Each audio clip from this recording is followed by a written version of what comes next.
O Concello de Rianxo avanza para que o municipio conte cun novo polígono.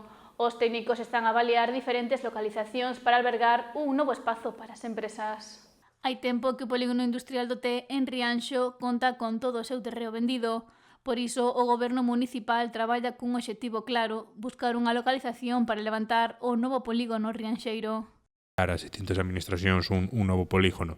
É un traballo que xa se empezou, que o grupo de goberno empezou con distintos técnicos e que se está explorando a mellor posibilidade, a mellor zona que teñen que ver con conexións, infraestructuras, ubicación, incluso tamén a propia orografía do terreno, non? É un traballo que os técnicos están desenvolvendo, non é un traballo de días nin de semanas, é un traballo largo, un traballo que se está desenvolvendo, pero tamén hai que ter en conta o que veño a dicir, non? Que o polígono industrial, ainda que está vendidas todas as parcelas, non está ocupado. Para que este ocupado hai que tamén facer un traballo e non hai que desatendelo, non? Polo que recorda que nos últimos meses houbo que traballar para desbloquear diferentes proxectos que se ian desenvolver no polígono industrial. Deles é a implantación da factoría de Stolzy Farm, que nestas próximas semanas empezarán xa coas obras de construción da súa nave.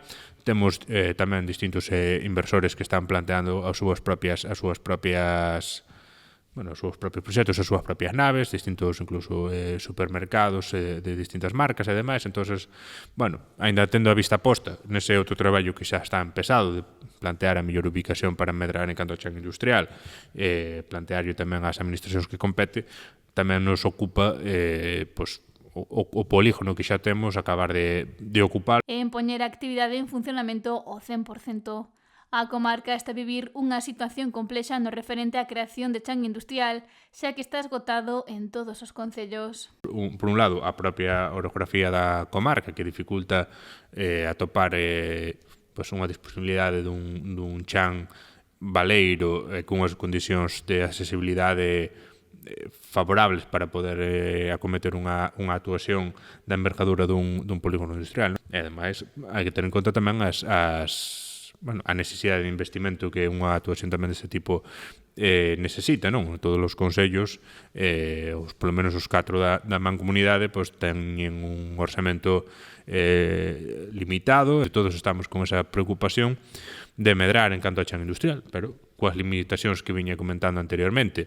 Recorda que concellos da mancomunidade están a traballar tamén na procura de ter novo chan industrial. En calquer caso, tampouco non se trata dunha loita entre concellos. Está claro que a todos nos gusta recibir os investimentos no noso municipio, pero en todo caso é un proxecto tamén de comarca, é un proxecto que atraerá empresas á nosa comarca. Entonces, todos aí estamos con mismos deberes e cas mesmas dificultades tamén, pero supoño que nos próximos meses iremos materializando en novo chan industrial en todos os municipios, está claro. Bustelo apunta que o ritmo de traballo de cada municipio marcará o tempo e a construción dos novos polígonos industriais. Nos estamos traballando para non sei se ser os primeiros, pero en todo caso dotarnos desas infraestructuras e esperamos poder avanzar dunha maneira importante nesta legislatura, está claro.